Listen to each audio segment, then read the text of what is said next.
गुरुदेव परम वंदनीय माता जी को नमन करता हूं दोस्तों। पंडित दीनदयाल उपाध्याय जी की जन्मस्थली धानक्या स्टेशन जयपुर राजस्थान से एकात्म मानववाद को समर्पित बाल्यकाल सेवा संस्थान का अध्यक्ष बच्चा डॉक्टर की ओर से सभी को नमन करता हूं।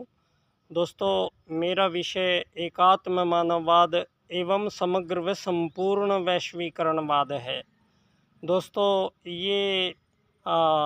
आत्मत सर्वभूतेषु और वसुधैव कुटुम्बकम, इन दो वेद सूत्रों के अनुसार दोस्तों इस प्रत्येक सृष्टि का, प्रत्येक जीव का सृजन हुआ है। उन्हीं में दोस्तों आत्मत सर्वभूतेषु का जो राजनीतिक सूत्र है, इस सूत्र को दोस्तों युग परिवर्तन प्रक्रिया के अंतर्गत, युग निर्माण योजना के अंतर्गत ही युग परिवर्तन का जो मुख्य सूत्र दो ही हैं दोस्तों, आत्मत सर्वभूतेषु और वसुधैव कुटुम्बकम। परम पूज्य गुरुदेव ने दोस्तों स्वयं जो सूत्र का उन्होंने सिद्धि करनी की है, वसुधैव कुटुम्बकम के सूत्र की सिद्धि परम पूज्य गुरुदेव दोस्तों आज के समय में अखिल विश्व गायत्री परिवार के रूप में करते हैं, जिसका मतलब होता है सारे संसार के संपूर्ण प्राणियों का परिवार, जिसको अखिल विश्व गायत्री परिवार गुरुजी कहते हैं। इस अखिल विश्व गायत्री परिवार को ही दोस्तों वसुधैव कुटुम्बकम के सूत्र के रूप में हम इसको जान पाएंगे। दोस्तों, परम पूज्य गुरुदेव जो युग परिवर्तन करते हैं, तो इसमें आत्मत सर्वभूतेषु जो मुख्य सूत्र हैं दोस्तों, परम पूज्य गुरुदेव के ही प्रथम शिष्य पंडित दीनदयाल उपाध्याय जी, जिनका जन्म यहाँ हुआ है दोस्तों, लेकिन इनका जो पैतृक गांव है वो परम पूज्य गुरुदेव आगरा ज़िले के आंवलखेड़ा के थे, और उनसे 5-6 साल छोटे पंडित दीनदयाल उपाध्याय जी थे, जो चंद्रभान नंगला आगरा गांव के ही थे दोस्तों। दोनों उपाध्याय थे, तो दोनों में मिलन बाल्यकाल में ही हो गया था दोस्तों, और इनका अक्सर मिलना होता रहा। और दोस्तों जब बम्बई अधिवेशन में पंडित दीनदयाल उपाध्याय जी ने 4 राजनीतिक सूत्र समस्त विश्व की राजनीति के सम्मुख प्रदान किए, उससे पूर्व परम पूज्य गुरुदेव से मिलने जब दीनदयाल उपाध्याय जी मथुरा गए थे,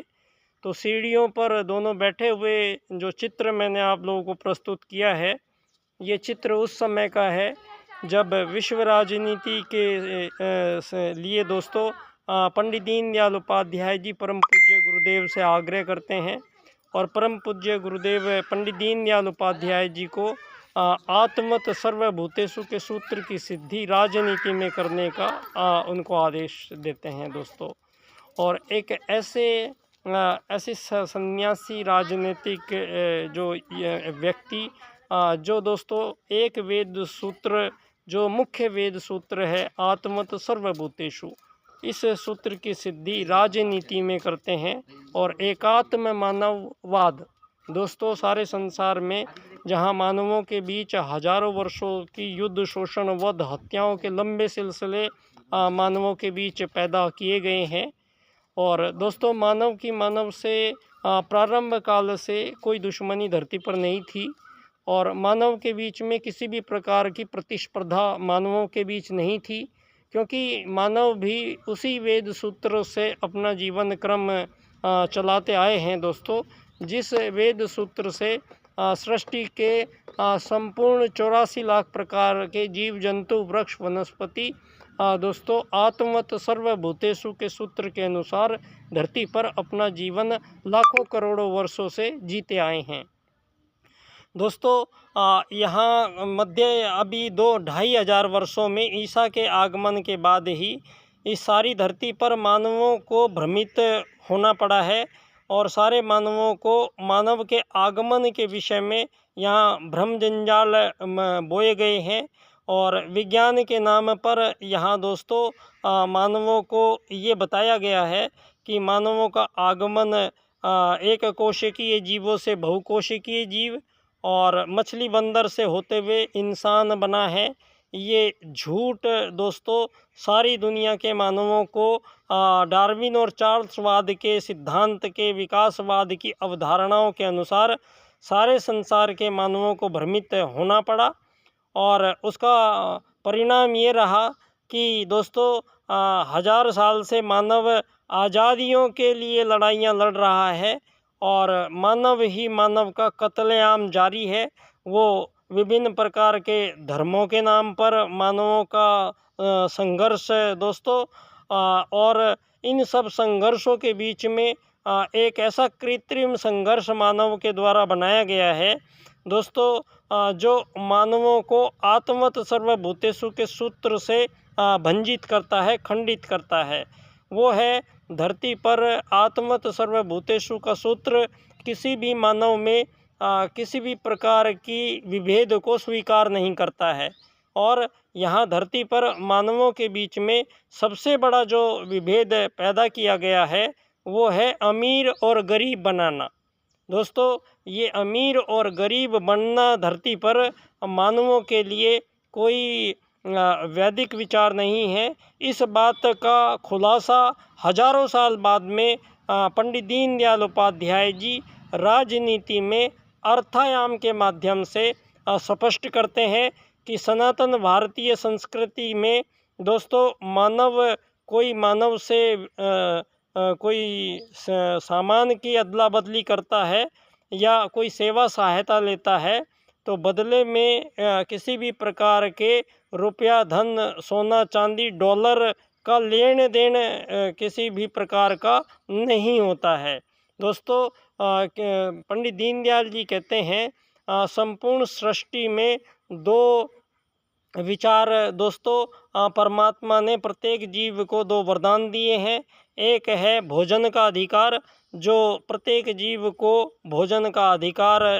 परमात्मा द्वारा दिया गया है और किसी भी जीव को धरती पर भूखा नहीं मरना पड़ा है आज तक। दोस्तों, मानव हमेशा पहले भी भूखा मरा है और आज इतना धनवान होने के बाद भी मानव भूखे मर रहे हैं। दोस्तों, यहाँ मानवों के बीच ये अमीर गरीब बनना पंडित दीनदयाल उपाध्याय जी के अर्थायाम से दोस्तों ये हजारों सालों की जो समस्या मानवों के बीच पनपाई गई है, इस समस्या का संपूर्ण निराकरण निर्धारण 8 अरब जो धरती पर मानव हैं उनको एकात्म मानववाद के सूत्र में पिरोते हैं। और दोस्तों, राजनीति में कहते हैं कि मानव शरीर नहीं है, एक आत्मा मानकर 8 अरब लोग धरती पर हैं, तो 8 अरब आत्माएं मानकर राजनीति का पुनर्निर्धारण विश्व में किया जा रहा है। और दोस्तों, ये अमीर गरीब बनना, मालिक नौकर बनना, ये आर्थिक लोकतंत्र द्वारा अर्थायाम का राजनीतिक दर्शन प्रस्तुत करते हैं और जिसके अनुसार न धरती पर किसी भी मानव को आजीवन पूरे जीवन काल में कभी भी धन की, रुपए की, पैसे की कमी नहीं होगी और ना ही किसी के पास ज़्यादा होगा। ऐसी राजनीतिक व्यवस्था जो सारे संसार के मानवों को दोस्तों परम पूज्य गुरुदेव युग परिवर्तन से कम में मानने वाले नहीं हैं। और युग परिवर्तन में दोस्तों सतयुग की वापसी के रूप में परम पूज्य गुरुदेव 8 अरब मानवों के साथ आत्मवत सर्वभूतेषु और वसुधैव कुटुम्बकम के सूत्रों के मिलान के रूप में इस सारे संसार के मानवों को दोस्तों एक ऐसी दुनिया में लेके जा रहे हैं जहां मानवों के बीच धरती पर संपूर्ण युद्ध बंद हो जाएंगे और धरती पर किसी भी मानव से किसी भी प्रकार की कोई भी प्रतिस्पर्धा, कोई भी समस्या मानव की जिस प्रकार सतयुग में ना कोई राजा था, ना कोई प्रजा थी, ना कोई दंड था, ना कोई दांडिक था और मानव 1000 साल की आयु लेके धरती पर दोस्तों सतयुग में मानव आया था। उस मानव को दोस्तों इतना भ्रमित होना पड़ा है इस 20वीं सदी के बाद में। लेकिन आज ये हमारा सौभाग्य है दोस्तों, जिस विज्ञान के नाम पर आज 2000 साल के पीछे के समय को माना नहीं जा रहा था धरती पर, और भारत जो बार बार अपना आग्रह पेश करता है भगवान श्री राम का आगमन धरती पर दोस्तों और भगवान श्री कृष्ण का आगमन धरती पर दोस्तों, ये इन ईसा से बहुत पहले ही ये हुआ है और संभवतः 7000 वर्ष पहले भगवान श्री राम इसी भारत भूमि पे आए थे। इस बात को आज नासा का ही विज्ञान प्रमाणित करता है, जब उसकी सैटेलाइट से श्री राम भगवान के द्वारा बनाया गया राम सेतु जो पुल है, उसकी तस्वीर आज नासा ने प्रसारित की है और उसका परीक्षण करने के बाद ये घोषणा की है कि ये 7000 वर्ष पहले मानव निर्मित है। तो दोस्तों, आज सारे संसार में ये 2500 वर्षों को अब छोड़ना पड़ेगा और इन 2500 वर्षों में जो मानवों को जितना भी ये झूठ बोला गया है, उसके आधार पे मानवों के बीच जो संघर्ष धरती पर जन्माए गए हैं, इन सभी संघर्षों का समापन करने के मूल सूत्र जो हमें भगवान श्री राम ही देंगे। तो आज सारी दुनिया को दोस्तों, जितने पुरातत्ववेत्ता आज सारे संसार के जो नई शोधें खोजें हो रही हैं, वो सारी धरती पर जितनी भी प्राप्तियां हुई हैं, सारी धरती पर दोस्तों हमारे प्राचीन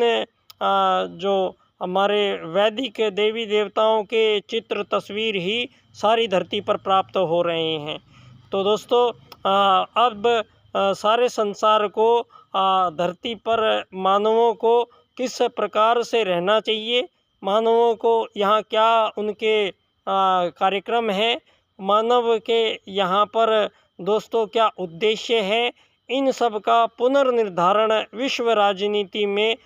दोस्तों जो करते हैं वो ये स्थान है दोस्तों, ये पावन स्थान पंडित दीनदयाल उपाध्याय जी। तो दोस्तों, परम पूज्य गुरुदेव और पंडित दीनदयाल उपाध्याय जी दोस्तों,